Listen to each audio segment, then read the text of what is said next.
Good morning, students. So today we are going to see the remaining part of the intrusion prevention and detection system. So first we see what exactly preventive measures inside the network, and then we'll see what is distributed denial of service detection method. So in this preventive measures inside the network, so here major task is to stop the distributed denial of service attack, which is mainly implemented closer to the source of the attack. So one such measure is egress filtering. So here the major attack is most distributed denial of service attack packets used spoofed source IP addresses. Address spoofing is employed to confuse cyber sleuths, making it hard to pinpoint the true source of the attack. The perpetrator hopes to continue the attack for as long as desired and perhaps even resume it at a later point without being traced. So here major part of the attack is that the source IP address is going to be spoofed, and instead of coming it from the real source IP address, it comes from the malicious source IP address. So the solution to this one is the egress router, which is the last router encountered by any packet generated inside the network before it exits that network and enters the internet. So let A be the set of all externally visible IP addresses within the network, which is behind the egress router. The egress router examines the source address of each packet leaving it. If the address does not match any address in A, then it drops the packet. So here what exactly the egress router does is that it is going to maintain a database of all externally visible IP addresses within the network, and when the packet comes, the address field of the packet is going to match with the addresses which are available in the A, and if the matches happens, the packet will be forwarded. If the address does not match, then the packet is going to be dropped. By thus detecting and filtering spoofed packets, it helps prevent distributed denial of attacks. The idea of egress filtering has been extended to routers in the core of the internet. So a filter, on the other hand, uses the packet source address to make a decision on whether or not to discard the packet. To implement distributed route filtering, a filter maintains for each of its interfaces the set of all source addresses from which the packet arrives en route to some destination. The router uses border gateway protocol routing information to obtain the latest mapping between each of its interfaces and the subset of source addresses using that interface. The filtering decision is a straightforward. If a packet with source IP address, suppose it's a say yes, arrives via an interface that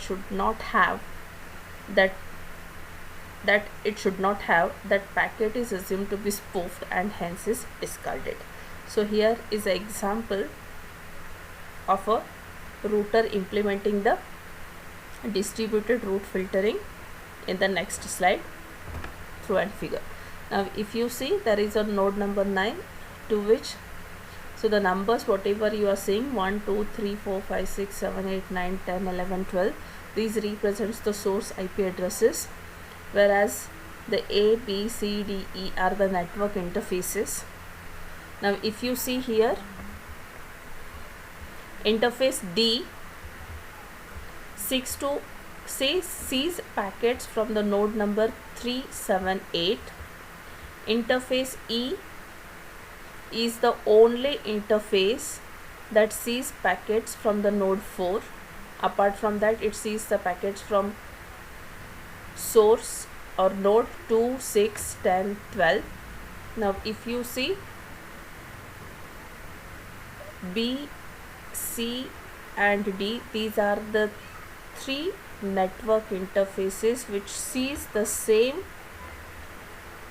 packets from the node number 7, that is 157.2.378.378. Interfaces C and D sees the packet from node 3. So this is how exactly the implementation takes place.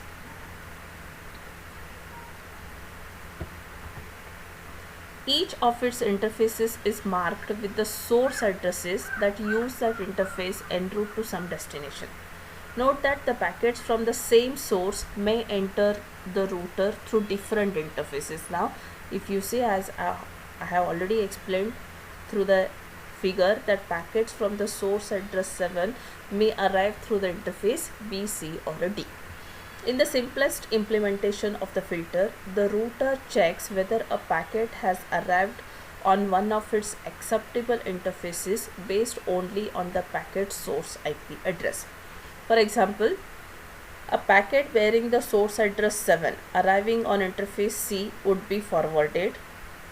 However, another packet with the same source address but arriving on interface E.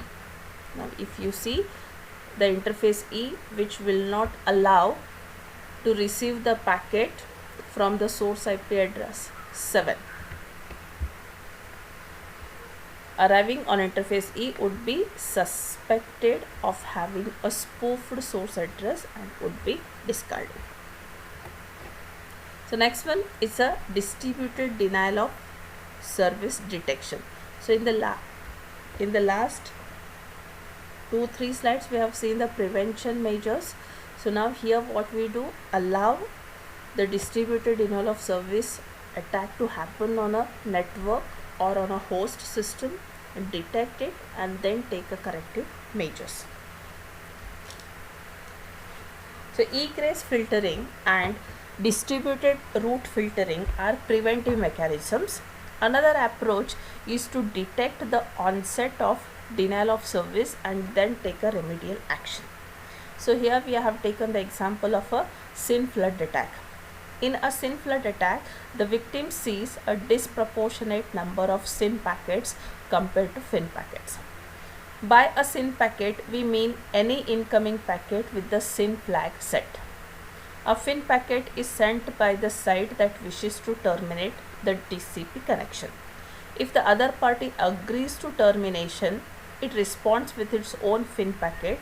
Thus, SYN and FIN packets usually occur in pairs. Now, if you see here, so this figure shows the TCP connection establishment and a termination.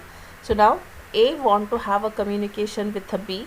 So it's going to send a first SYN packet along with the identity, that is X, which will be sent to B.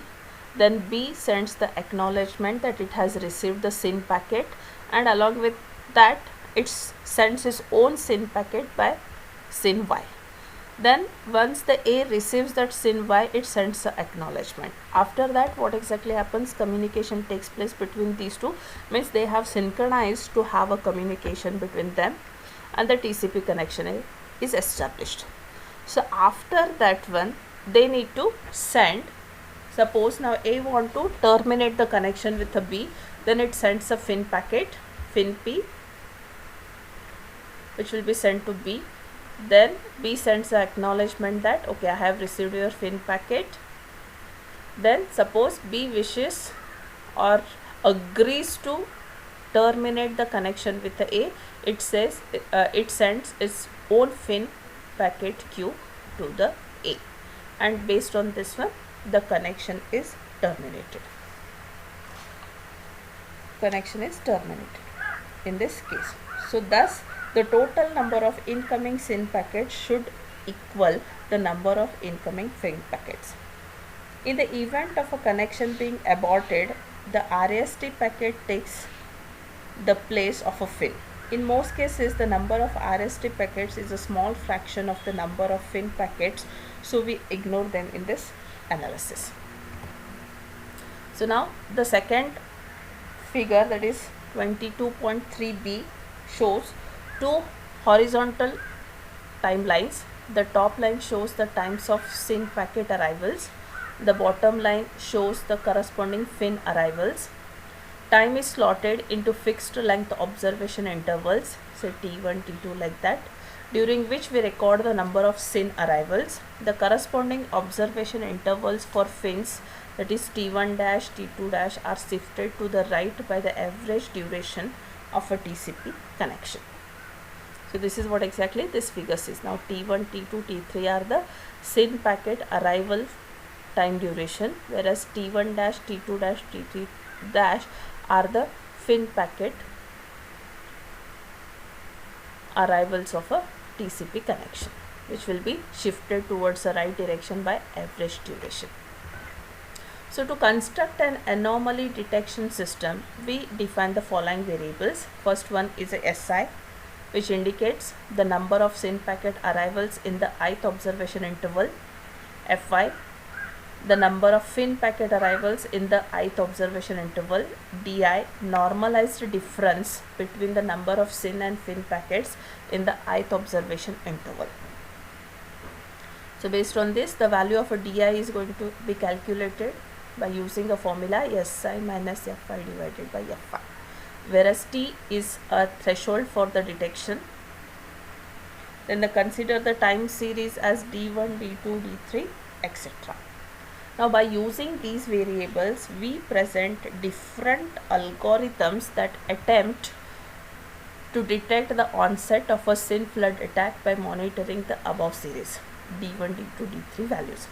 So totally we are going to define 3 algorithms: algorithm 1, algorithm 2 and algorithm 3. Okay, now suppose algorithm 1. Raise an alert if the most recently computed detection variable Di exceeds the threshold, that is Di greater than T1.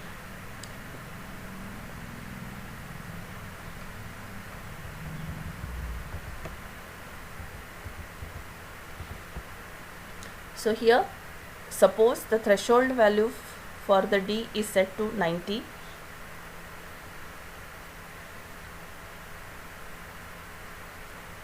Then there are some of the problems with this approach, that the IDS may raise many false alarms since it bases its decision on point values. A modest spike in D at just 1 point is very unlikely to result in memory exhaustion, but it does not cause the IDS to raise an alarm. The cumulative effect of the attack packets across the interval will cripple the system, but this algorithm will not raise an alarm.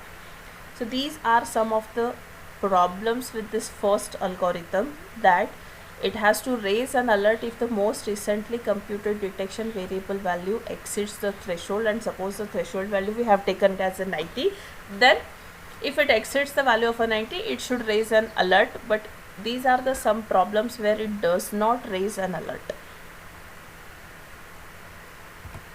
So they went for the second algorithm, raise an alert if the smoothed average of the previous values of D exceeds the threshold. This approach uses the well-known technique of exponential smoothing. That is exponential smoothing.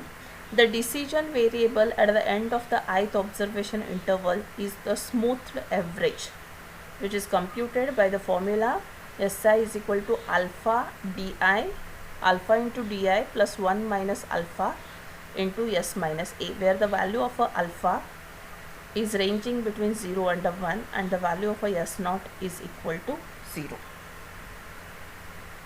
So this above recursive expression for Si can be expressed iteratively by a repeated substitution of Si minus j in terms of Si minus j minus 1. So based on that, we'll get a formula as Si is equal to alpha into Di plus alpha into 1 minus alpha into Di minus 1 plus alpha into 1 minus alpha square into Di minus 2, like that. So for example, suppose the value of a alpha, we set it as a 0.4, then we get a formula as Si equal to 0.4 into Di plus 0.24 into Di minus 1 plus 0.144 into di minus 2. The decision variable Si is thus a weighted sum of di minus 1, di minus 2 with decreasing weights assigned to earlier values of d. Thus earlier values of d count less. An alarm will be raised if Si exceeds a threshold value T2. The value of a T2 is set based on empirical data. If it is set too low, it will result in many false positives. If it is set too high, it will result in false negatives. So we have to be very careful while setting the value of the alpha. Then the third algorithm, define a modified cumulative sum of previous values of d. Raise an alert if this value exceeds a threshold. So this method makes use of a technique called as sequential change point detection.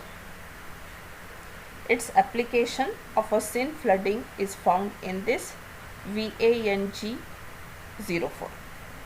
So during normal operation, the number of fins will balance out the number of SYNs and hence DI will be close to 0. Let U be an upper bound on the mean of DI during the normal operations.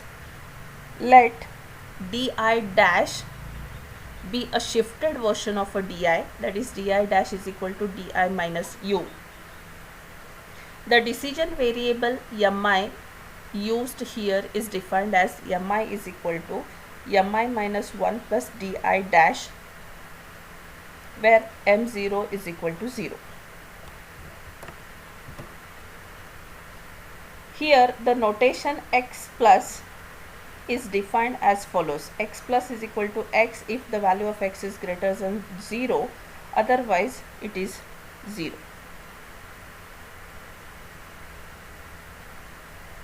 The IDS sounds an alarm at the end of the jth interval if Mj is greater than T3, where T3 is a threshold determined empirically.